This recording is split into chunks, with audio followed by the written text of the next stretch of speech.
English pronunciation. Today I'm going to tell you three mispronounced words in English. In our culture, there's so many words that we pronounce according to our first language, and it has a lot of interferences. Number one, the word is comfortable. Here, yeah, C-O-M-F-O-R-T-A-B-L-E. It's comfortable. You listen a lot of people who call it, who simply say comfortable. So I would say it is not comfortable, it's comfortable. Comfortable. She sits on a comfortable chair. It's not comfortable chair, it's comfortable.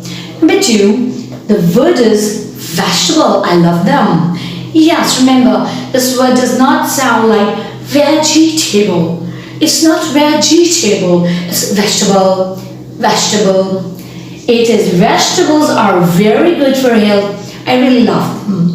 Similarly, the other word is, you commonly listen to this word, especially girls, eyebrows. It's not eyebrows, it's eyebrows. Here, she has very fine eyebrows. Lovely, I love her eyebrows. She has a very beautiful set of eyebrows. Okay, thank you so much. That's it for today.